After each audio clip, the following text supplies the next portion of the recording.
Okay so बिस्मिल्लाहिर्रहमानिर्रहीम, today we are going to talk about laceration, incision wounds and the जो है वो punctured wounds, जो stab wounds होते हैं. तो लेसरेशन क्या होती है? लेसरेशन एज अगैन एक ब्लंट ऑब्जेक्ट से जो वुंड बनता है उसकी तरह का वुंड है. ये एक ओपन वुंड होता है जहाँ पे स्किन, म्यूकोसा और अंडरलाइंग टिश्यू जो है वो टेयर हो चुका होता है as result of application of blunt force. ठीक है, अब इससे हमने ये चीज़ ध्यान में रखनी है कि आपका मोस्टली जो अंडरलाइंग टिश्यू होता है ना वो किसी बोन के अगेंस्ट जो है वो होता है मोस्ट ऑफ द टाइम. अच्छा, अगर फॉर एग्जाम्पल वाकई वो किसी बोन के अगेंस्ट, फॉर एग्जाम्पल आप स्कैल्प की बात करते हो तो वो जो है ना एक इंसाइज्ड वुंड को रिजेंबल कर रहा होता है, क्योंकि पतली सी स्किन है. आपके पास बाहर वाला आपका अप्लाइंग ऑब्जेक्ट और नीचे वाला आपके पास क्या है? बाहर वाला एप्लीकेशन वाला ऑब्जेक्ट है और नीचे आपके पास जो है वो बोन है. तो पतली सी स्किन है बीच में, तो वो एक इनसाइड वुंड को रिजेंबल कर रहा है. हालांकि आपने ऐसा वेपन यूज़ नहीं किया, लेकिन वो इनसाइड वुंड होता है क्योंकि स्किन बहुत यहाँ पे पतली हो जाती है. ठीक है, लेकिन अगर फॉर एग्जांपल आपने वही जो है वो किसी वही जो आपका वुंड है वो किसी आपके पास नॉर्मल सर्विस पे है, इलास्टिक या उस सर्विस पे है, जैसे हमने बात की. अगर फॉर एग्जांपल अगर चीक बोन पे ब्लो है ना तो चीक बोन की वजह से लेसरेशन होगी जो कि इंसिजन टाइप होगी. लेकिन अगर वही ब्लो है वो चीक के ऊपर है तो आपके पास ब्रूज होगा वहाँ पे. ठीक है ना. और उसके बाद यहाँ पे अगर आपका ब्लड फोर्स इतना ज़्यादा स्ट्रॉन्ग है कि उसकी टेंसाइल स्ट्रेंथ और जो उसकी जो है उसकी जो इलास्टिसिटी है वो इंटरनल ऑर्गन से भी ज़्यादा है, तो इंटरनल लेसरेशन जो है वो हो सकती है. लेसरेशन की चार आपके पास 5 टाइप्स हैं. स्प्लिट लेसरेशन जो कि जिसमें आपके पास एक ब्लंट परपेंडिकुलर इंपैक्ट होता है. स्ट्रेच लेसरेशन जिसमें टेंजेंशियल इंपैक्ट होता है. एवॉल्यूशन जिसमें हॉरिजॉन्टल इंपैक्ट होता है. फिर टियर उसमें इरेगुलर से इंपैक्ट होता है. लास्ट में आपके पास आ जाएगी इंटरनल लेसरेशन. अच्छा, जो स्प्लिट लेसरेशन होती है वो इनसाइड लुकिंग या इंसिजन लुकिंग लाइक होती है, क्योंकि इसमें अगर हमने कहा कि आपके पास अगेंस्ट दी ओवरलाइंग बोन्स के यहाँ पे ये किया जाता है. आपका जो इंपैक्ट होता है वो परपेंडिकुलर होता है, जैसे स्कैल्प, फेस और हैंड्स वगैरह पे हो गया. इंपैक्ट परपेंडिकुलर होता है क्योंकि आपके पास स्किन होती है against the two hard object. एक आपका जो ब्लंट फोर्स है और नीचे आपके पास जो है वो वुंड है. इसके अलावा आपको कहता है कि ये इंजरी के रिस्पॉन्सिबल होता है. यहाँ पे एक लीनियर इंजरी बनती है जो कि इंसिजन की तरह की होती है. और बाकी सिर्फ आपको जब आप मैग्नीफाइंग लेंस के साथ देखोगे तो आपको वो लीनियर इंजरी नहीं, क्योंकि आपको पता है कि लेसरेशन में हम देखेंगे इसके फीचर्स ये होते हैं कि इसके जो मार्जिन होते हैं वो एब्रेटेड होते हैं, इरेगुलर होते हैं. अगर इंसिजन वुंड होगा तो उसमें तो क्लीन कट मार्जिन होते हैं. आप आपको क्लीन कट नहीं नजर आएंगे, आपको एब्रेटेड मार्जिन नजर आएंगे, तो फिर आपको पता लगेगा कि भाई ये वो नहीं है. स्ट्रेच लेसरेशन में क्या होता है कि ओवर स्ट्रेचिंग होती है स्किन की, जब तक वो यानी कि जो आपके पास जो है ना वहाँ पे एक स्प्लिट नहीं प्रोड्यूस हो जाता है, वहाँ पे फ्लैप नहीं बन जाता. जो फ्लैप होता है वो डायरेक्शन इंडिकेट करा होता है. यहाँ पे एक टेंजेंशियल इफेक्ट होता है. जैसे फॉर एग्जांपल यहाँ पे आपको जो है ना वो हेड स्ट्राइक करता है किसी इवेंट कार्ड स्किन के साथ या फिर रन ओवर एक्शन वगैरह में. यहाँ पे आपके पास जो है ना वो स्ट्रेच लेसरेशन होती है. इसमें यहाँ पे एवल्जन में क्या होता है? ग्राइंडिंग कंप्रेशन होता है. ठीक है, इसमें क्या होता है कि आपके पास उतना ग्राइंडिंग कंप्रेशन होता है कि जब तक आपके पास स्किन की जो है डीपर टिश्यू से डीग्लेविंग नहीं हो जाती, सेपरेशन नहीं हो सकती. यहाँ पे हॉरिजॉन्टल क्रशिंग इंपैक्ट होता है, जैसे आपके पास most of the translation injury में होता है. फिर आ जाता है टीएस में क्या होता है कि आपके पास अगेंस्ट जो इंपैक्ट होता है वो किसी इरेगुलर या शॉर्प ऑब्जेक्ट के अगेंस्ट होता है. फॉर एग्जाम्पल जो डोर हैंडल्स होते हैं या फिर आपके पास कोई ब्रोकन ग्लास है या बॉटल है या फिर आपके पास सॉलिड अर्थन में रहता है, उसके अगेंस्ट यहाँ पे होते हैं. यहाँ पे भी आपने रखना है कि the injury results from the irregular tearing of the skin and tissue and when there is doubt regarding the यानी कि कॉज ऑफ द टियर, तो आपने यहाँ पे देख लेना वहाँ पे आपको फॉर्मेट टियर मिल सकता है. इंटरनल लेसरेशन में बताती है कि जब आपके पास जो ब्लंट फोर्स की जो स्ट्रेंथ है वो उसकी टेंसाइल स्ट्रेंथ से और उसकी जो है वो आप क्या कह सकते हो कि उसकी इलास्टिसिटी से ज़्यादा इंटरनल ऑर्गन की, तब आपके पास जो है इंटरनल लेसरेशन होती है. फिर कैरेक्टरिस्टिक्स के क्या क्या होते हैं? अब आपको जो लेसरेटेड वुंड होता है ना उसकी कैरेक्टरिस्टिक होते हैं कि आपने रखना है कि उसके जो मार्जिन होते हैं, एजेस होते हैं, वो रैग्ड होते हैं, इरेगुलर होते हैं, वो फ्रीक्वेंटली ब्रूज्ड होते हैं. ठीक है, and the margin are commonly abraded. ठीक है, कॉमनली जो मार्जिन होते हैं वो एब्रेडेड होते हैं and the abraded area corresponds to that of the impacting surface. ठीक है, मार्जिन जो है वो एब्रेडेड होता है और एब्रेडेड एरिया कॉरेस्पॉन्डिंग सर्फेस को रिस्पॉन्ड करा होता है. साथ यहाँ पे क्या होता है कि आपको यहाँ पे टिश्यू ब्रिजिंग मिलती है. टिश्यू ब्रिजिंग मतलब कि जो टिश्यू के स्ट्रैंड्स होते हैं वो आके लेसरेशन के नीचे से पास कर होते हैं. यहाँ पे हेयर फॉलिकल्स आपको मिलेंगे. इसके अलावा ब्लड वेसल्स भी यहाँ पे क्रश होती है. फॉर मटेरियल भी यहाँ पे मिल सकता है. दूसरा यहाँ पे जो स्कार होता है वो डिप्रेस्ड होता है और जो डिप्रेस्ड यहाँ पे वो होगा वहाँ पे जो है ना वो आपकी फोर्स ऑफ डायरेक्शन को जो है वो पॉइंट करी होगी. साथ यहाँ पे ये भी आपने रखना है कि जो आपके पास अगर हैमर है तो उसकी वजह से क्रेसेंट लेसरेशन होती है. अगर आपके पास जो है ना वो क्या आपका कोई ब्लंट पॉइंटेड मेटल रॉड होती है तो स्टिलेट लेसरेशन होती है. ठीक है, आपकी जो है इसके अलावा यहाँ पे एक स्टिक की वजह से लीनियर लेसरेशन हो सकती है.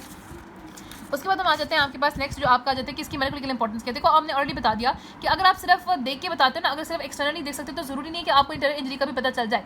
इसीलिए आपने क्या करना है कि आपने जो आपको ब्लंट इंपैक्ट आपको बाहर से थोड़ा सा नजर आ रहा है, आपने उसको इंटरनली भी थोड़ा एग्जामिन करना है, क्योंकि हो सकता है जो बाहर से किसी ने किया पंच मारा, अगर अपर एब्डोमेन में मारे तो आपके पास ड्यूडेनम और पैंक्रियास डिस्ट्रॉय हो जाए, पेरिटोनिटिस की वजह से डेथ हो जाए, या उसने अगर प्रीकॉर्डियल रीजन में हो रहा है तो वहाँ पे हार्ट का मसला आ जाए. ठीक है, इसके अलावा आपको ये पता चल रहा है कि आपके पास जो यहाँ पे टिश्यूज होते हैं वो क्रश होते हैं और वो लेस ब्लीड करते हैं. क्यों? ये बहुत इंपॉर्टेंट है कि वो लेस ब्लीड इसलिए करते हैं क्योंकि जब टिश्यू क्रश होते हैं तो यहाँ पे जो वेसल इंजर होती है तो वेसल जो है वो टिश्यू फैक्टर से इन कॉन्टैक्ट आती है. टिश्यू फैक्टर की वजह से आपके पास जो क्लॉटिंग के पाथवेज होते हैं वो एक्टिवेट होते हैं और उसकी वजह से अब आपके पास जो यहाँ पे पाथवे था आपका इंट्रिंसिक एक्सट्रिंसिक पाथवे वो एक्टिवेट हो जाता है, जिसकी वजह से आपके पास है वो क्लॉटिंग हो जाती है, इतनी ब्लीडिंग नहीं होती. उसके बाद inspection into the depth of the lacerated wound may reveal foreign material. आपको यहाँ पे फॉरेन मटेरियल मिल सकते हैं, पेन वगैरह मिल सकते हैं. इसके अलावा अगर पॉसिबल हो तो आप यहाँ पे जो है वो जो है ना आप यहाँ पे ऑब्जेक्ट आपको मिल सकता है ब्लड एविडेंस का. इसके अलावा यहाँ पे कि आपके पास बेड थ्रोज भी लेसरेशन के साथ जो है ना कंफ्यूज किए जाते हैं. इसके अलावा आपने रखना है कि जो है सुसाइडल लेसरेशन होती है वो बहुत लेयर होती है क्योंकि उनकी वजह से बहुत पेन होती है. होमिसाइडल लेसरेशन सबसे ज़्यादा कॉमन होती है और यही यूजली हो जाती है. और इस पर जो most common side of impact होती है वो आपके पास हेड पे यूजली अटैक किया जाता है. बाकी हमने कहा था कि कॉमनली लेसरेशन जो है वो आपके पास एक्सीडेंटल भी हो सकती है, जहाँ पे हमने कहा था कि फॉर एग्जाम्पल आपके पास जो है ना वहाँ पे जो इन्वॉल्व एक्सपोज एरिया हो वहाँ पे कोई ना कोई आपके पास इंजरी हो जाए. इसके अलावा आपको ये पता चला आपको उसके ना टाइम का पता चल सकता है. ठीक है, टाइम का इस तरह से फॉर एग्जाम्पल अगर आपके पास इमीडिएट आपके पास लेसरेशन होती है तो यहाँ पे आपको उसमें ब्लीडिंग नजर आती है। अगर 1 to 2 आवर्स पास कुछ होती है तो वहाँ पे स्वेलिंग हुई होती है और रेडनेस हुई होती है और इन्फ्लेमेटरी चेंज जो है आपके पास यहाँ पे विद इन डेज जो है आते हैं। बात जाते हैं इंसाइज वुंड पे। जो इंसाइज वुंड होता है वो किसी शार्प कटिंग एज ऑब्जेक्ट की वजह से होते हैं which is drawn across the skin. इसमें आप रखना है कि आपके पास नाइफ हो सकती है, जैक पोर्शन ऑफ मेटल हो सकते हैं, ब्रोकन पीस ऑफ ग्लास हो सकते हैं। इसके क्या कैरेक्टरिस्टिक होते हैं कि आपने रखना है कि इसमें आपने रखना है कि इसके केस में जो डायमीटर होती है, फॉर एग्जांपल जो लेंथ है आपके पास वुंड की, वो उसकी जो है वो डेप्थ से ज़्यादा होती है, ठीक है, लेंथ जो है वो डेप्थ से ज़्यादा होती है। और इसके अलावा हमने यहाँ पे कहा कि आपके क्लीन कट मार्जिन होते हैं, स्ट्रेट जैक्ड जो है वो अपीयरेंस होती है, कोई ब्रूजिंग नहीं होती इसके एजेस पे, ठीक है। इसके अलावा यहाँ पे ब्लड वेसल जो है वो कंप्लीटली कट हो जाती है जिसकी वजह से बहुत ज़्यादा ब्लीडिंग होती है और वो टॉर्न होती है, बहुत ज़्यादा प्रोफ्यूज ब्लीडिंग होती है। इसके अलावा इवन कि वो कहते हैं कि आपके पास जो कट है वो अंडरलाइंग बोन पे भी हो सकती है, सुपरफिशियल कट, ठीक है।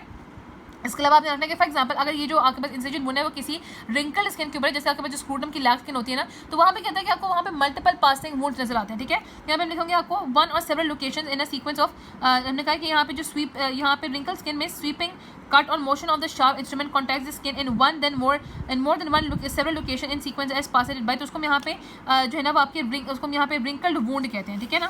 तो यहाँ पर से आपके पास जो नंबर ऑफ कट्स होते हैं वो जो है ना वो आपके पास जो है वो बहुत ज़्यादा वेरी कर सकते हैं। फिर हमने कहा था कि जो इंसिजन वुंड होते हैं तो टेंड टू गेप, और वहाँ पे फिर जो ये गेप कर जाते हैं वहाँ पे स्किन रिट्रैक्ट करती है और इसकी वजह से क्या होता है कि आपके पास जो वुंड होता है ना वो आपको यानी कि ब्लेड की वेपन से ज़्यादा आपको जो है वो वुंड मिलता है, ठीक है। स्पिनल शेप होता है यूजुअली। अच्छा, यहाँ पे टेलिंग नजर आती है, टेलिंग नजर आती है कि देखो फॉर एग्जाम्पल जहाँ पे आपने कमेंसमेंट की हुई है, ठीक है, जब यहाँ पे वो कह रहे हैं कि जब आप फॉर एग्जाम्पल की स्किन है, जब यहाँ पे जिस पॉइंट पे उसकी कमेंसमेंट होती है ना उस पॉइंट पे वो ज़्यादा डीपर जो है ना वो यहाँ पे ज़्यादा डीपर लेवल तक जो है वो अटैक करता है एज कम्पेयर टू जैसे जैसे जैसे जैसे वेपन को आके लेके जाओगे तो इतनी डीपर नहीं करेगी। तो यहाँ पे सबसे ज़्यादा जो डेप्थ में और यहाँ पे जो है ना वो वेपन पेनिट्रेट किया होगा वो आपके पास कमेंसमेंट में किया होगा और आपके पास टर्मिनेशन में जाके जो है वो यहाँ पे उसकी उतनी डेप्थ नहीं रहेगी, उसको हम यहाँ पे टेलिंग कहते हैं, ठीक है। फॉर एग्जाम्पल यहाँ पे यह है कि अगर किसी बंदे ने अपने राइट आर्म से लेफ्ट साइड पे उसने जो है वो यहाँ पे जो है ना वो उसने कट मारा है तो उसमें लेफ्ट साइड पे जो उसके यहाँ पे आपका जो उसका ये वाला कमेंसमेंट वाला पोर्शन होगा वो क्या होगा, वो आपके पास आपने रखना है कि एग्जाम्पल दी हुई है कि फॉर एग्जाम्पल यहाँ पे ये है कि right handed person will hold the razor in his right hand and will start incising from the left to right. जब वो लेफ्ट टू राइट की तरफ इंसाइज करेगा तो टेलिंग कहाँ पे होगी, राइट की तरफ होगी, क्योंकि राइट की तरफ क्या होगा वो पतला, उसकी ज़्यादा थिकनेस जो है वो इन्वॉल्व नहीं होगी, ठीक है। अच्छा, ये टेलिंग का कॉन्सेप्ट भी आ गया। और यहाँ बात जाती है कि हेजिटेशन कट्स क्या होते हैं। जो हेजिटेशन कट्स होते हैं उनका अपने नाम से होता है, जो लोग आपके पास जहाँ पे फॉर एग्जाम्पल जब सेल्फ इन्फ्लिक्ट अपने आपको इंजरी पहुंचाने की कोशिश कर रहे होते हैं तो उस दरम्यान में क्या होता है कि वो हेजिटेशन में अपने आपको जो है वो सुसाइड कमिट करने से पहले जो अपने कट्स अपने आपको इन्फेक्ट करते हैं तो उसको हम यहाँ पे हेजिटेशन कट्स या प्रीलिमिनरी कट्स कह सकते हैं। Derive the name from the hesitation with which the cuts are inflicted by a person intending to commit the suicide, ठीक है। तो ये टेंटेटिव कट्स भी कहते हैं, प्रीलिमिनरी कट्स भी इनको कहते हैं। ये स्मॉल मल्टीपल सुपरफिशियल से कट होते हैं जो कि समवट पैरेलल ही होते हैं और आपको जो है ना वो नियर मेन वुंड, जहाँ पे मेन वुंड होता है वहीं पे कहीं नजर आ रहे होते हैं। अब मोस्टली आपको पता है कि कहाँ पे कॉमन होते हैं, जो सुसाइडल जैसे कट थ्रोट होता है ना, यहाँ पे आपके पास जो डिस्क ऊपर होते हैं वो उनमें सबसे ज़्यादा ही कॉमन होते हैं। इसके मेडिकल इंपॉर्टेंस ये है कि जो इंसाइज वुंड होते हैं ये होमिसाइडल भी हो सकते हैं, ये सुसाइडल भी हो सकता है, ये एक्सीडेंटल भी हो सकता है। इसमें सबसे इंपॉर्टेंट बात होती है इंटेंट। देखो, जब कोई पर्सन बहुत ज़्यादा कोई शार्प ऑब्जेक्ट पकड़ेगा तो किसी इंटेंट के साथ ही पकड़ेगा, विदाउट एनी इंटेंट जो है वो नहीं पकड़ेगा। तो इनसाइड वुंड में बहुत इंपॉर्टेंट चीज़ होती है इंटेंट। इसके बाद हमने बात की कि जो इंसिजन वुंड्स होते हैं ना, जो हेजिटेशन कट्स के साथ आपको मिलते हैं वो किस में मिल सकते हैं, वो आपको सुसाइड के केस में मिल सकते हैं, ठीक है। तो सुसाइड में आपको जो है वो मिलते हैं, यहाँ पे आपके पास मल्टीपल सुपर इम्पोज होते हैं विद वेरिंग डेप्थ के साथ होते हैं। दो डॉक्टर आपके पास जिनके पास कोई केस है और उसमें उसको ये हेजिटेशन कट्स नजर आ रहे हैं, उसको यहाँ पे साइकियाट्रिस्ट को जो है वो यहाँ पे उसको जो है वो उसको कंसिडर करना चाहिए, ठीक है। तो यहाँ पे जो है वो सुसाइड के केस में आपको हेजिटेशन कट्स मिलेंगे इंसिजन वुंड के साथ। अच्छा, होमिसाइड के केस में आपको डिफेंस वुंड में मिलेंगे, क्योंकि जब आपके पास जो है हाँ हेजिटेशन कट्स में होता है आपको डिफेंस इंजरीज मिलती हैं, क्योंकि इस केस में क्या होता है। अच्छा, यहाँ पे जो होमिसाइडल इंसिजन वुंड्स होते हैं ना वो फेस पे, नेक पे, जेंटल्स पे होते हैं, ठीक है। जबकि हमने कहा था कि जो आपके पास सुसाइडल होते हैं वो आपके रिस्ट पे, एल्बोज पे, ग्रॉइंस पे, थ्रोट पे होते हैं, ठीक है। अच्छा, यहाँ पे जो डिफेंस इंजरीज मिलती हैं वो आपको यूजुअली मिलेंगी होमिसाइडल केस में, क्योंकि ऑब्वियसली पर्सन जो है वो अपने आपको डिफेंड करने की कोशिश करता है। यहाँ पे जो डेथ हो सकती है वो कैरोटिड आर्टरी की वजह से होती है, एम्बोलिज्म की वजह से हो सकती है, जुगुलर वेन इन्वॉल्व। इसके अलावा एक्सीडेंटल भी हो सकता है, अगर कोई जो है ना वो ब्रोकन टम्बलर्स पे, ग्लास बॉटल्स पे फॉल कर जाए, या फिर may be appear irregular in shape, ठीक है। But in close examination with the hand length आपको हो सकता है वो इरेगुलर मिले, लेकिन ऑब्वियसली जब आप क्लोज एग्जामिनेशन करोगे तो आपको वहाँ पे क्लीन कट मार्जिन नजर आएंगे, एब्रेजन ब्रूसेस नहीं नजर आएगी, तो आपको पता चलेगा कि इंसिजन वुंड जो है वो है जो कि एक्सीडेंटल हो गया, ठीक है। बाकी आपने ये भी रखना है कि आपको जो है जो ऑब्वियसली आगे मैं बताऊंगी कि जो डिफेंस इंजरीज होती है वो कहाँ पे हो सकती है, उन एरियाज पे जहाँ पे आप डिफेंड करते हैं। जैसे फॉर एग्जाम्पल अगर कोई अपने जो है ना किसी ब्लड ऑब्जेक्ट को हार्ट से जो है उसको पीछे करने की कोशिश करे तो हार्ट पे इंजरीज हो सकती है, पाम सरफेस पे। सिमिलरली अगर फॉर एग्जाम्पल किसी ने अपना ये वाला हाथ जो है अपने जो डॉर्सम ऑफ हैंड है या अपना फोर आर्म है उसको आगे रखा हुआ है हाथ के आगे, तो उसमें आपके डॉर्सम ऑफ हैंड पे इंजरी आ सकती है, फोर आर्म पे आ सकती है। अगर ये बहुत डिपेंड करता है कि आपके पास उसने किस तरीके से अपने आपको डिफेंड किया। अगर फॉर एग्जाम्पल उसने अपने आपको जो है ना बेंड करके डिफेंड किया तो उसके बैक में भी इंजरी आ सकती है, तो वो बहुत ज़्यादा जो है वीक कर सकती है। उसके बाद हमने कहा कि फैब्रिकेटेड भी हो सकता है। अगर फॉर एग्जाम्पल आपको मल्टीपल इंसिजन वुंड नजर आते हैं ना जो बहुत ज़्यादा इजीली एक्सेसिबल पार्ट में नजर आ रहे हैं और वो बहुत ज़्यादा सुपरफिशियल है, वो आपको जो है ना फिक्टिशियस भी हो सकते हैं, फैब्रिकेट भी हो सकता है। अच्छा, चॉप वुंड्स क्या होते हैं, वो चॉप लेसेशन होती हैं जो कि बहुत ज़्यादा किसी हैवी वेपन की ब्लॉक की वजह से हो सकते हैं। जैसे हैचेट वगैरह है, तो इसमें यहाँ पे जो वुंड्स होते हैं वो यहाँ पे कॉरेस्पॉन्ड कर रहे होते हैं क्रॉस सेक्शन, मतलब पेनिट्रेटिंग ब्लेड बहुत ज़्यादा यहाँ पे जो है ना वो फोर्स बहुत ज़्यादा होता है, ठीक है। अच्छा यहाँ पे स्टैब वुंड्स पे, जो स्टैब वुंड्स होते हैं वो किसी पंक्चर्ड वुंड से होते हैं, मतलब किसी इसको पंक्चर्ड वुंड कहते हैं, जो कि आपके पास एक पॉइंटेड वेपन से होते हैं, but it is driven through the skin. और इसके अलावा कि इस केस में जो आपके पास सबसे इंपॉर्टेंट पैरामीटर होता है वो होता है डेप्थ, ठीक है। जब आपके पास कोई स्टैब वुंड होता है ना, आपके पास उसकी डेप्थ है वो सबसे ज़्यादा होती है। जब आपके पास इंसिजन वुंड था तो उसकी जो है वो लेंथ ज़्यादा थी, जो स्टैब वुंड होती है उसकी डेप्थ बहुत ज़्यादा होती है। इसमें आपके पास नाइफ हो सकता है, डैगर हो सकता है, आपके पास नीडल हो सकती है, स्पेयर हो सकती है, सिजर वगैरह हो सकते हैं। यहाँ पे हमने कहा था कि जो वेपन होता है वो अगर फॉर एग्जाम्पल आपकी किसी कैविटी में एंटर कर, जैसे थोरेक्स एब्डोमेन को यहाँ पे पेनिट्रेटिंग वुंड कहते हैं, अगर फॉर एग्जांपल कैविटी में एंटर करके दूसरी जगह से एग्जिट कर जाए तो उसको यहाँ पे परफोरेटिंग या ट्रांसफिक्सिंग वुंड कहते हैं। डिस्क्रिप्शन आप उसको 3 तरीके से डिफाइन करते हो। आपका जो है ना वो एंट्री वुंड, आपकी उसकी जो है वो पेनिट्रेशन एग्जिट वुंड। जो एंट्री वुंड होता है वो आपने रखना है कि वो जो है वो जनरली बिगर होता है एज कम्पेयर टू दिस, क्योंकि आपके पास एंट्री वुंड में आपको पता है कि फर्स्ट स्टेप एंटर किया होता है, तो आपकी जो होता है ना यहाँ पे जो है वो वहाँ पे टेपरिंग टिप होती है उसकी। अब रखने के आपके पास जो नाइफ होता है ना जिसकी शार्प कट एज होती है वो बहुत ज़्यादा आपके पास जो एंट्री वुंड होती है उसकी शेप बहुत ज़्यादा वीक कर सकती है। फॉर एग्जाम्पल एक नाइफ है जिसकी एक sharp cut edge blunt edge, तो आपका बेवल आपको जो है ना वो आपके बाकी शार्प कट एज होती है तो आपको यहाँ पे वेज शेप इंजरी मिलेगी, यहाँ पे एक इंजरी मिलेगी जिसका एक पॉइंटेड एंड है, दूसरा आपका ब्लंट एंड है। अगर for example double edge weapon है तो आपको इलेक्ट्रिकल इंजरी मिलेगी। अगर आपके पास पॉइंटेड वेपन है तो सर्कुलर इंजरी मिलेगी। अगर कोई पॉइंटेड वेपन है लेकिन आपको स्क्वायर शेप है तो उसको क्रूशियल इंजरी मिलेगी। तो occurrence of the stab wound in the paid pattern suggest that use of a 2 prolong sharp weapon. यहाँ पे ये भी हो सकता है कि आपको स्पेयर पैटर्न में आपके पास यहाँ पे 2 कट्ठे जो है वो शार्प वेपन यूज किए गए हैं। उसके बाद मैंने कहा है कि आपके पास जब स्टैबिंग हुई होती है ना तो आपको यहाँ पे कंसिडरेबल रिलेटिव मूवमेंट देखनी होती है। हो सकता है कि आपके पास स्टैबिंग के दौरान आके कंसिडरेबल रिलेटिव मूवमेंट हुई हो आपके असैलेंट और विक्टिम के दौरान, तो उसमें भी आपको चेक करना पड़ता है, ठीक है। उसमें भी आपके पास एंट्री वुंड की शेप जो है वो वील कर सकती है, ठीक है। इसी तरीके से ये हो सकता है कि आपके पास जो है एटिपिकल अपीयरेंस आ जाती है उस केस में जब आपके पास रिलेटिवली ब्लंट ऑब्जेक्ट होता है, ठीक है, आपके पास को यूज़ किया जाए जो है ना फॉर एग्जांपल यहाँ पे बायोनेट है due to the stimulation simultaneous cutting and tearing of the skin during the process. इसके अलावा ये भी हो सकता है कि फॉर एग्जांपल कोई बंदा जो है वो आपके पास जो है ना यानी कि आपके जो है वुंड है मतलब आपके जो वेपन है उसको बाहर निकाल के दोबारा से इंसर्ट करो, तो उसमें आपके पास क्या हो सकता है कि आपको जो शेप है वो वेरी कर सकती है, ठीक है। अच्छा उसके बाद यहाँ पे हमने बात करनी है, अच्छा ये इंडिकेट करने के लिए कि आपके पास जो भी वेपन है उसका कैरेक्टर कैसा है। यहाँ पे हम उसको जो है ना वो कह देते हैं कि या तो वो इंसिजन है या लेसरेटेड, तो उसको हम यहाँ पे पेनिट्रेटिंग इंसिजन या पेनिट्रेटिंग लेसरेटेड, पंक्चर्ड इंसिजन या पंक्चर्ड लेसरेटेड, तो इस तरीके से हम उसको यहाँ पे लेबल कर सकते हैं। उसके बाद यहाँ पे हमने कहा कि जो मार्जिन होते हैं ना वो मैंने बता दिया कि एंटी उनके वो क्लीन कट होते हैं, एजेस इन्वर्ट हुए होते हैं, कुछ आपके पास एम्ब्रॉयडर्ड होते हैं, ब्लूजन्स आपको यहाँ पे यूजुअली नजर नहीं आती, अगर लेकिन थ्रस्टिंग फोर्स होना तो आपको यहाँ पे नजर आ जाती है, ठीक है। अगर फोर्स की वजह से यहाँ पे आपको मार्जिन नजर आ जाते हैं, ठीक है। फिर यहाँ पे कुछ ऐसे भी आपके पास वुंड होते हैं जो कि कंसील पंक्चर वुंड होते हैं, वो आपके पास छोटी नीडल से बनाए जाते हैं। इन्फेंटिसाइड में ये होता है कि आपके पास जो फॉन्टेनानी वगैरह होता है ना या आपके जो इनर कैंसर ऑफ आई, अगर वहाँ पे इतने नीडल से भी वुंड हो जाए तो उसकी वजह से डेथ हो सकती है। अब ये जो डेप्थ और डायरेक्शन होती है, तो जो डेप्थ और डायरेक्शन है वो ऑब्वियसली किस पे डिपेंड करेगी। फॉर एग्जांपल जो डेप्थ होती है डिपेंड करती है कि आपके पास ब्लेड की लेंथ कितनी है या थ्रस्टिंग फोर्स कितनी है या कौन सा पार्ट ऑफ द बॉडी है। फॉर एग्जांपल एब्डोमेन है तो वहाँ पे तो बहुत ज़्यादा जो है वो प्रोटेक्ट कर सकती है। अच्छा ये वो कहते हैं कि आपके पास it is not invisible to probe a stab wound, और यहाँ पर आपके पास जो भी आपका वेपन है उसको निकाला इनविजिबल नहीं होता, क्योंकि उसको निकाला चाहते तो वहाँ पे ना उस जगह पे ऑलरेडी क्लॉटिंग होती है, हो सकता है कोई ब्लड क्लॉट है वो डिस हो जाए, वहाँ पे बहुत ज़्यादा ब्लीडिंग हो जाए, उसकी वजह डेथ भी हो सकती है। तो आपने ये करना है कि आपके पास ये भी होता है कि आपके पास जो स्टैब वुंड है उसका कोई पार्ट आपके उसके अंदर ही रह जाए, तो उस केस में आपने सारे cases of the stab wounds में आपका एक्सरे कराना जो है ना बड़ा जरूरी होता है। अच्छा जो डायरेक्शन होता है वो आप कैसे डिटरमाइन करते हो, आपके पास जो एंट्री वुंड एग्जिट वुंड है वहाँ के दरमियान यहाँ पे आपके पास जो है वो आप पॉइंट बना लो, उनको लाइन से जोड़ दो तो आपके पास यहाँ पे ट्रैक पता चल जाएगा, ठीक है। अच्छा लेकिन ट्रैक मल्टीपल भी हो सकता है, ये भी हो सकता है कि आपके पास फॉर एग्जाम्पल किसी बंदे ने एक वुंड निकाला हो, मतलब एक ब्लेड डाला हो फिर उसके बाद बारी निकाल के दोबारा से डाला, तो यहाँ पे मल्टीपल ट्रैक्स भी हो सकते हैं, ठीक है। उसके बाद यहाँ पे बात की गई है सिंपल सी बात है कि अगर आपकी जो कट्स वुंड की गई है अलॉन्ग द लैंगर लाइन है तो आपको जो है ना वो यहाँ पे ऑब्वियसली जो है वो आपके पास गेपिंग होगी, लेकिन आपका इंसिजन स्पिन जो है वुंड होगा। लेकिन अगर अक्रॉस अगर हमने कहा ना कि आपके पास वो अक्रॉस द क्या कह सकते हैं कि नेशनल लाइन है तो वहाँ पे आपके पास गेपिंग होगी और वहाँ पे आपको बहुत बड़ा सा एक वुंड नजर आएगा। और जो एग्जिट वुंड होता है वो बिल्कुल इस तरह से होता है, यहाँ पे स्मॉल होता है, एवर्टेड हुआ होता है मार्जिन उसके, इस तरीके होता है। अगर बात करते हैं इसकी मेडिकल इंपॉर्टेंस की तो देखो जो इफेक्ट होता है ना स्टैबिंग के वो आपके पास उसकी डेप्थ और डायरेक्शन से पता चलता है कि कौन से स्ट्रक्चर्स इन्वॉल्व होते हैं। बाकी हमने कहा कि जो पोजीशन होती हैं वो आपके पास जैसे क्लोज की जो पोजीशन होती है आपने उसको बहुत ज़्यादा रिलेट करना होता है उसके तरीके से। अच्छा वो कहते हैं कि फॉर एग्जांपल आपको बहुत सारी सिचुएशन का पता चल सकता है क्लोज से, कि क्लोज के पता चल सकता है कि उस टाइम जो है वो विक्टिम क्या कर रहा था और विक्टिम की और असैलेंट की पोजीशन क्या थी। फॉर एग्जांपल अगर विक्टिम जो है अपने आपको डिफेंस करने की कोशिश करता है और उसने अपना जो आपने आर्म है वो रेस किया हुआ होता है तो आपको जो वुंड है वो आपके पास अपर पॉइंट पे ज़्यादा मिलेगा, और अगर उसका यहाँ पे जो आर्म था वो बाय द साइड है तो उसको यहाँ पे जो वुंड है वो लोअर बॉडी पे ज़्यादा मिलेगा, मतलब lower part of the arm पे आपको मिलेगा। सिमिलरली अगर फॉर एग्जांपल उसने अपना हाथ रेस किया हुआ था तो आपको जो है ये हो सकता है कि आपकी जो है ना, अच्छा यहाँ पे अगर हाथ रेस किया होता है तो हो सकता है कि आपके पास स्कैपुला जो है वो नॉर्मली इन्वॉल्व होता है अगर हाथ नीचे होता है, तो अगर हाथ रेस किया होता है स्कैपुला इन्वॉल्व होती है तो ये भी आपको बता सकता है। तो इस वजह से आपको यहाँ पे ये भी यहाँ पे जो है ना वो आपको ट्रैक ऑफ ब्लड में मिल सकता है। तो इन तरीके से यहाँ पे कपड़ों को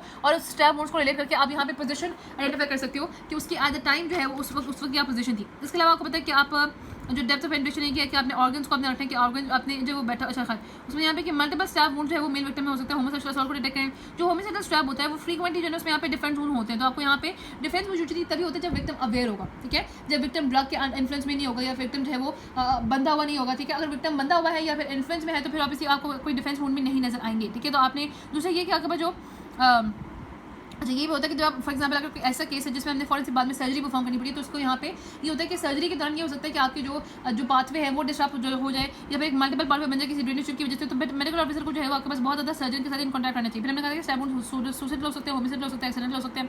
सुसाइड होते हैं तो स्टैब वुंड क्या होता है कि वो डायरेक्टली बंदा जो है वो अपने आपको दिल में ही मार देता है, ठीक है, यहाँ पे आपको हार्ट पे मार देता है, या फिर एक होता है हाराकारी। हाराकारी में ये होता है कि आपके पास जो पर्सन होता है वो अपने आपको एब्डोमेन पे मारता है। एब्डोमेन के मारने की वजह से क्या होता है कि सडनली आपका इंट्रा एब्डोमिनल प्रेशर जो है वो फॉल करता है, इविजरेशन होती है और आपके पास कोलैप्स की वजह से डेथ हो सकती है, ठीक है। अच्छा उसके बाद हमने कहा कि जो होमिसाइडल होते हैं वो भी आपके पास हो सकते हैं। होमिसाइडल तो बहुत कॉमन है, आपके पास बैक पे होते हैं, कहीं भी लिम्स में ट्रक्स वगैरह होते हैं, पंक्चर वुंड हो सकता है, एक्सीडेंटली भी हो सकता है। अगर फॉर एग्जांपल कोई किसी भी या तो किसी के हाथ में कोई पंक्चर वुंड था बच्चे के हाथ में और जब वो फॉल किया तो उसको लग गया, या फिर जब वो फॉल किया तो वहाँ से उसको जो है वो कोई जैसे वो गिरा है तो वहाँ पे उसको कोई अटैक हो गया। अच्छा यहाँ पे केवल एग्जामिनेशन क्यों इंपॉर्टेंट होती है, आपको केवल एग्जामिनेशन से स्टैब वुंड का पता चल सकता है कि आपके पास weapon what was the nature of the weapon.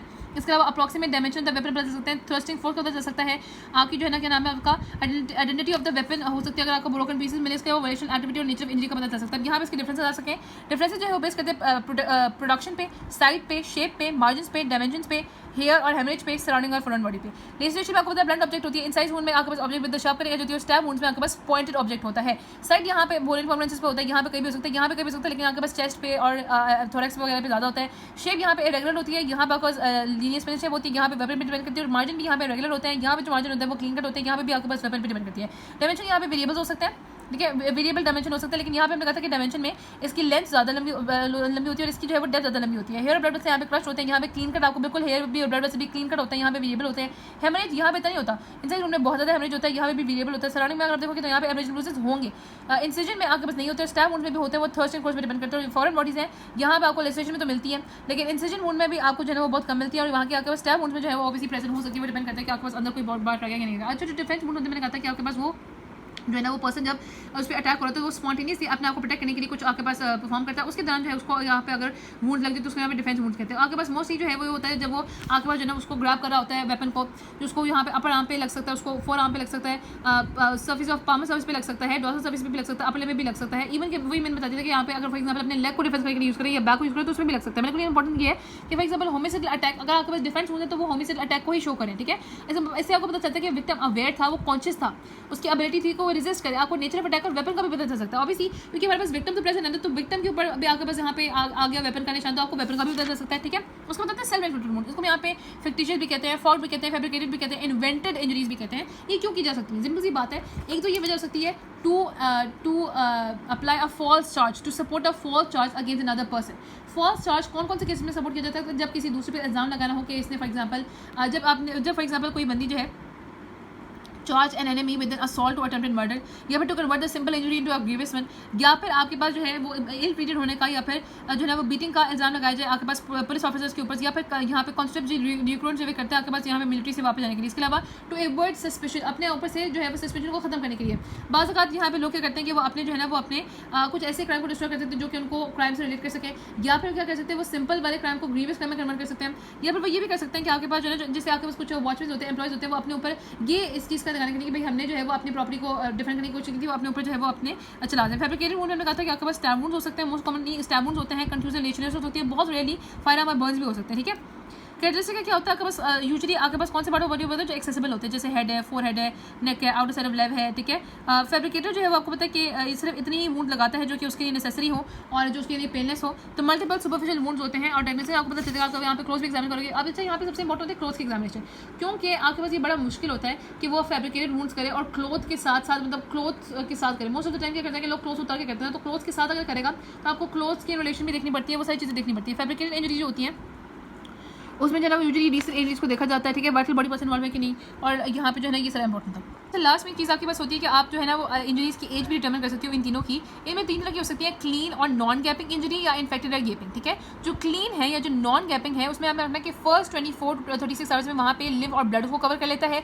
उसके बाद 3 से 4 दिन में वहाँ पे जो है ना वो उसके एजेस एडहेयर करने की मतलब आप इसमें करीब आ जाता है और उसके बाद 7 से 10 दिनों में वहाँ पे स्कार फॉर्मेशन हो जाती है। जबकि जो इन्फेक्टेड वुंड होता है या गेपिंग होता है वो तो तरह कर सकता है स्लाइटली सेप्टिक और ग्रॉसी सेप्टिक। जो ग्रॉसी सेप्टिक होता है वो इतना बड़ा होता है वो जो है वापस नहीं जाता, उससे आपको एज का भी पता नहीं चलता। लेकिन जो आपके स्लाइटली सेप्टिक होता है उसमें क्या होता है कि आपके पास फर्स्ट आपकी जो है वो 12 to 16 आवर्स में वहाँ पे मार्जिन जो है वो आपके पास फेलो हुए होते हैं। उसके बाद सीरोपिरुलेंट डिस्चार्ज आता है आपके पास नेक्स्ट 3 to 4 डेज में। रेड ग्रेनुलेशन टिश्यू आपके पास होता है आपके बेड के वुंड के ऊपर इन 5 to 6 डेज। और बाकी हमने कहा था कि skin gets grows over it और हीलिंग जो है वो कंप्लीट हो जाती है 12 to 16 डेज में। वहाँ पे स्कार फॉर्मेशन जो भी यहाँ पे जो है वो बड़ा हुआ होता है slightly raise over the surface of the skin.